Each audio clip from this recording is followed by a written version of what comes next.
आबासाहेब, आपण जातोय खरंच, पण परत माघारी येताना रस्ता ध्यानात राहिला पाहिजे.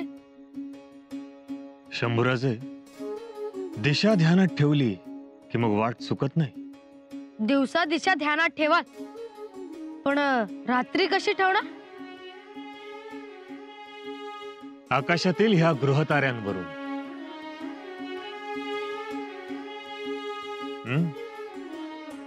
आता बघा हा, तुम्हाला तो तिकडे लांब दूरवर एक तारा दिसतोय, चमचमणारा तेजपुंज तारा. कुठे? तो बघा तिकडे, थोडा या बाजूला. हो हो, दिसला. तो आहे ध्रुव तारा. तो उत्तरेकडे असतो. तो कधीही आपली जागा सोडत नाही, स्थिर असतो. इतर ग्रहतारे उगवतात, मावळतात, पण हा मात्र एकाच ठिकाणी असतो. आपले व्यापारी देखील ह्याचाच आधार घेऊन प्रवास करतात.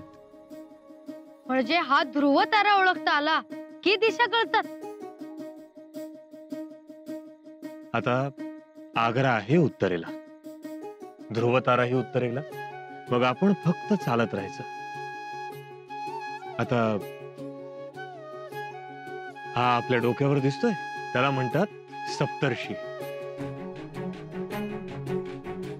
4 चांदण्या पुढे आणि 3 मागे. हो, 7 चांदण्या दिसल्या. त्याच्याच थोडं पुढे बघा बरं, त्रिकोणात त्रिशंकू आहे. बघा, दिसला? हो हो, दिसला. शंभूराजे, कधी कधी दिवस लवकर मावळतो आणि चांदण्या उशिरा उगवतात, पण तरीही पश्चिमेकडे एक चांदणी मात्र लवकर उगवते. अगदी ढसढशीत दिसते. तिला रिकामटवळी असं म्हणतात. रिकामटवळी? हो, रिकामटवळी. कारण ती आकाशात सगळ्यात आधी दिसते. मग कदाचित म्हणूनच इतर ग्रहतारे तिला बिनकाम धंद्याची म्हणून रिकामटवळी म्हणत असावेत. ही चांदणी आम्ही दररोज पाहतो. ती पश्चिम दिशा.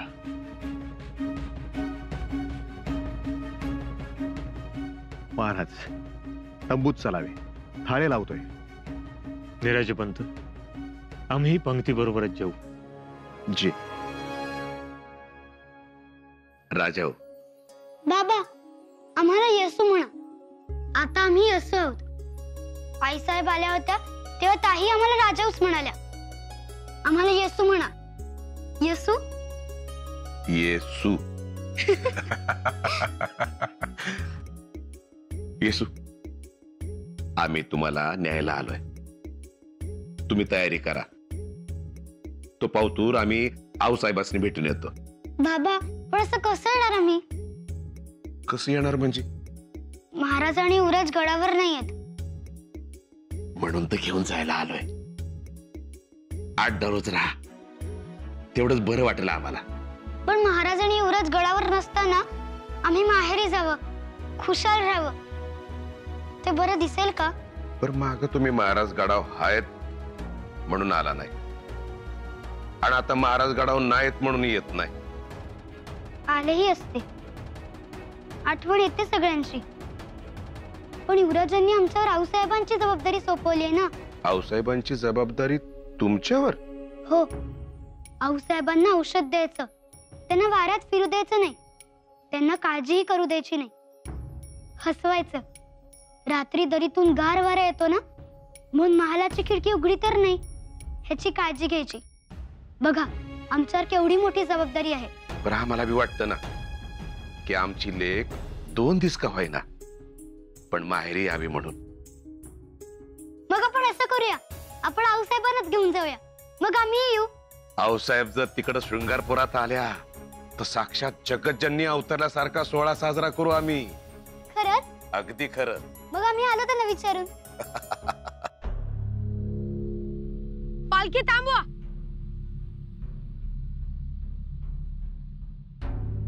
काय झालं युवराज? आम्हाला पालखीत बसून बसून कंटाळा आला.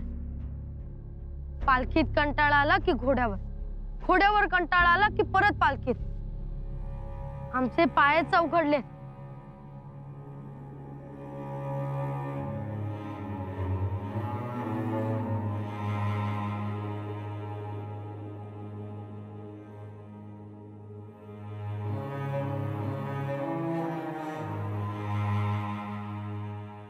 काय झालं शंभूराजे?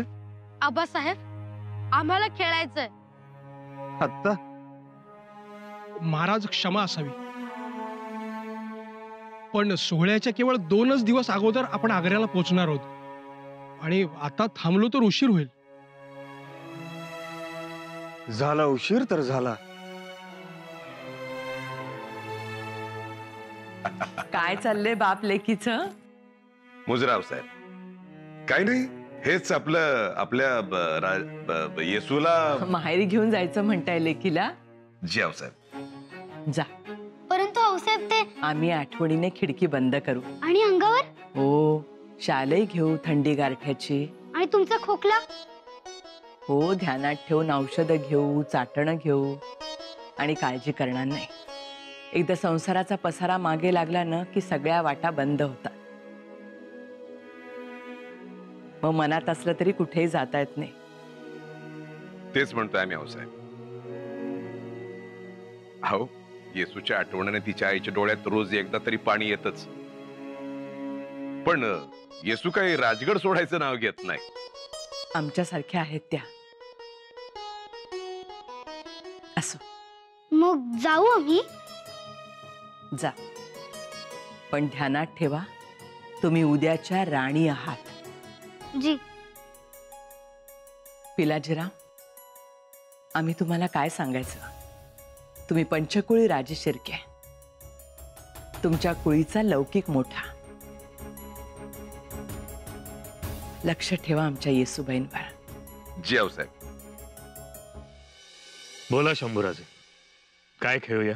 भोवरा आहे आमच्या जवळ. भोवरा नको, आपण आज एक वेगळाच खेळ खेळूया, एकदम नवीन. मदारी,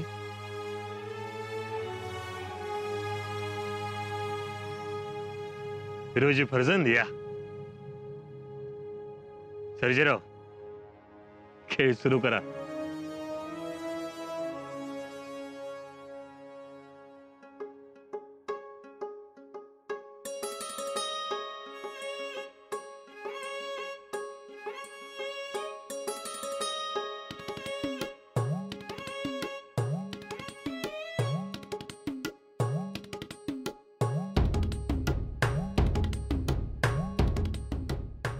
फिरोजी, लपवलेला ऐवज शोधा.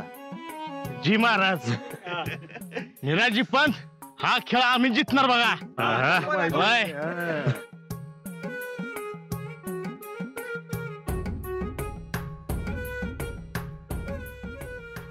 महाराज, अहो काय जमाना झाले बघा. सर्जेराव. जी महाराज.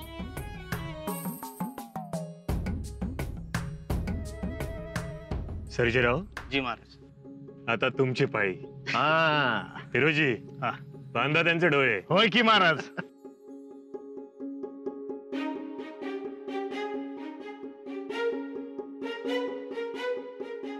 हिरवा आता त्यांना करा करा.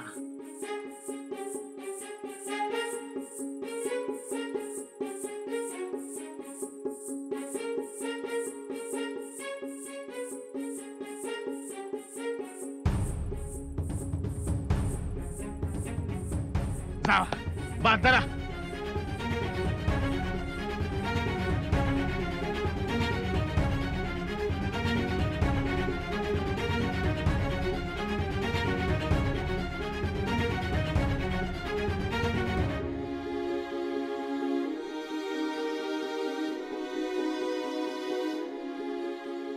वा सर्जेराव. वा सर्जेराव. कसे ओळखले? शंभूराजे, खूप सोपं आहे. आधी पावलं मोजायची, दिशा ठरवायची आणि मग कुठे कसे वयालो त्यावरच सगळे गणित आहे. मग आम्ही ओळखतो ऐवज. या.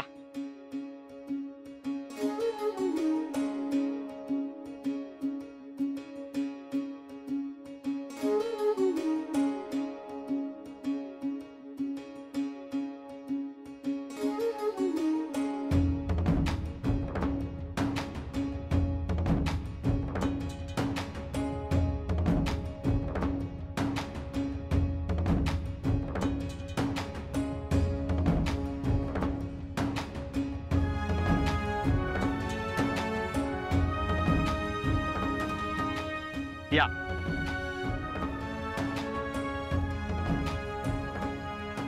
शंभू बाळा,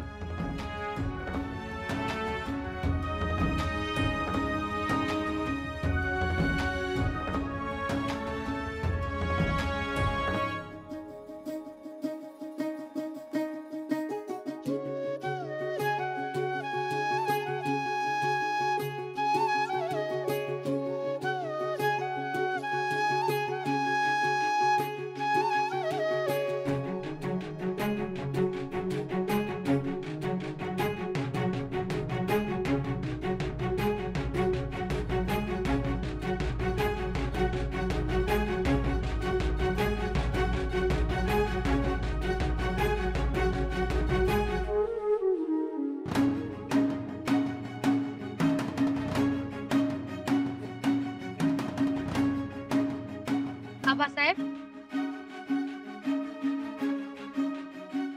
उजरा. शंभू बाळा, बरोबर माग काढलात. हुशार आहात. शाबास शंभूराजे, शाबास.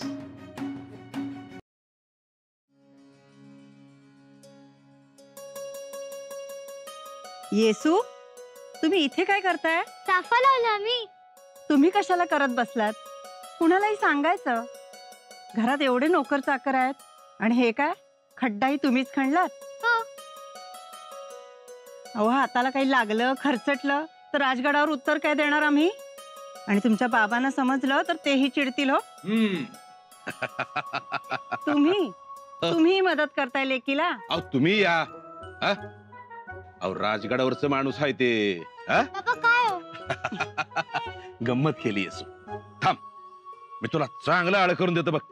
अहो, तुम्ही कशाला करताय? नोकर चाकरांना सांगायचं ना. हवं, लिकीनं लावलेल्या झाडाला आळ बापानं केलं तर पाणी बी बाहेर जात नाही आणि मायेचा ओलावा धरून झाड बी वाटतंय भरभर. काय आता वाता पाणी. शृंगारपूरला लेक आल्यापासून अगदी खिनभर डोळ्याआड होऊ देत नाही तुम्ही. मग अहो आमची लेख हायच त्या तोला मोलाची. आणि उद्या हे चाफ्याचं झाड वाढेल आणि याच्या वासानं सारा घरदार घुमघुमून जाईल. त्यामुळे आम्हाला बी वाटत की आमची लेक कायम आमच्या जवळ आहे. का बाबा,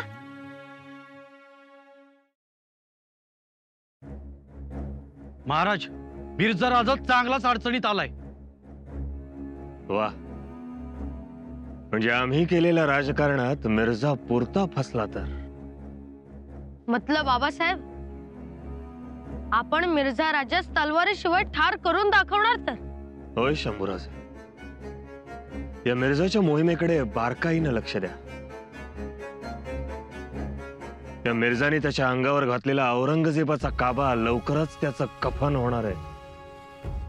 अव काशी विश्वेश्वराला 20 मन सोन्याची साखळी अर्पण करणार होते, पण नेताजीरावांना जे झोडपलंय त्यासनी, त्यामुळे चांदीची साखळी सुद्धा घडवणं होणार नाही. आता नेताजीरावांना सांगा, आदिलशाही सोडून ठरल्याप्रमाणे मिर्झाच्या गोटात जा. वय, म्हणजे नेताजीरावांमुळे मिर्झा राजा स्वराज्याकडे येणार नाही. जी.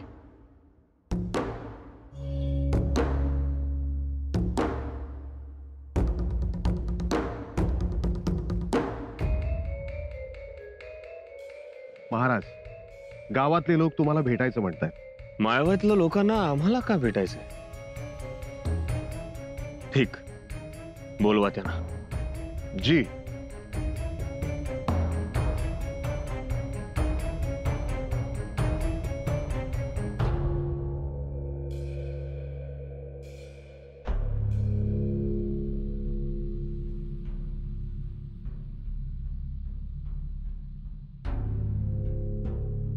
धन्य हो गए महाराज, धन्य हो गए हम। आपसे मिलने के लिए आंखें तरस रही थी। महाराज, इस गांव में पानी नहीं है, बहुत मुश्किल से हम धन इकट्ठा करके कुआं खोदते। विहिरीसाठी वेगळी रक्कम दिली जाईल. निराजी पंत, आम्ही आग्र्यास जाऊन येऊ. तोवर तुम्ही विहीर खणून ठेवा. तुम्ही खणलेल्या विहिरीतलं पाणी पिऊन मगच आम्ही राजगडाकडे जाऊ. खुशनसीबी हमारी महाराज, आप सबके लिए कितना करते हो. ये हमारे यहाँ के राजा कब जागेंगे? होतील जागे. आणि आमचा मनसुबा जर फत्ते झाला तर तेही जागे होतील. आणि औरंगजेब भेटीनंतर तर उभा हिंदुस्तान जागा होईल.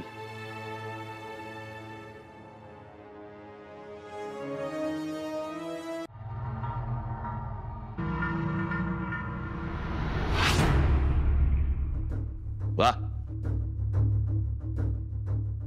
बेशकीमती खजाना बनाया तुमने. आपके खादिम की तरफ से एक छोटा सा नजराना कबूल फरमाइए जहांपना. वजीर सल्तनत जाफर खान, हम देख रहे हैं कि नुसरत जंग की आंखों में हीरे की चमक दिखाई दे रही है. क्यों? हिंदुस्तान आलम आपकी रहमत. एक अर्ज है, आपके पांव चूमना चाहते हैं. जल्दी.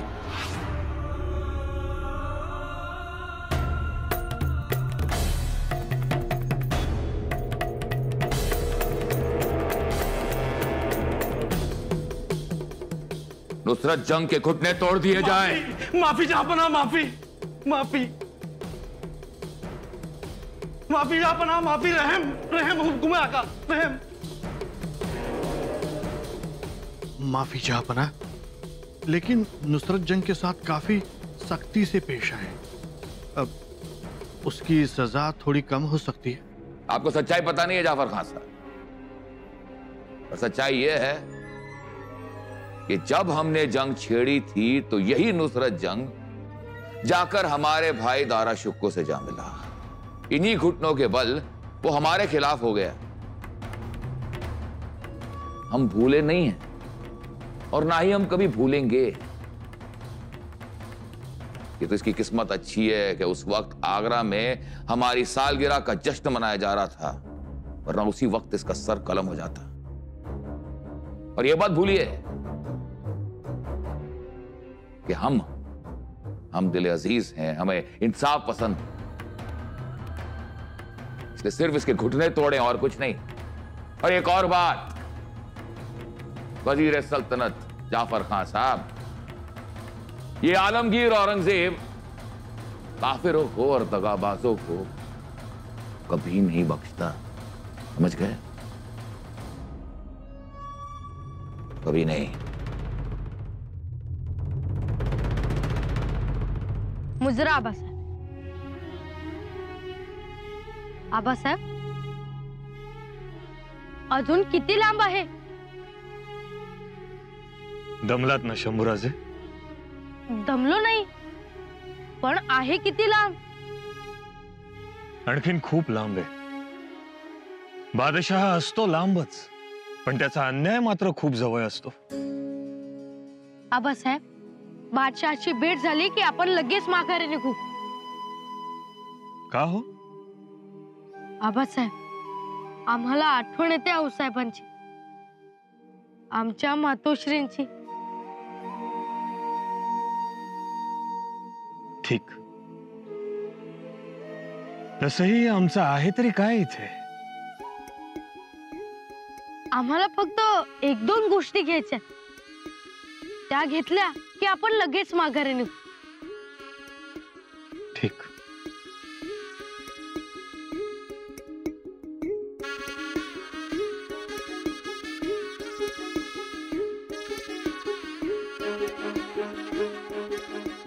आग्रा. आग्रा? तो बघा लाल किल्ला आणि ताजमहाल. शंभूराजे, तुम्ही काय बघताय? यमुना नदी. आणि तुम्ही? आम्हाला दिसतोय आग्र्याचा किल्ला आणि त्यात बसलेला औरंगजेब.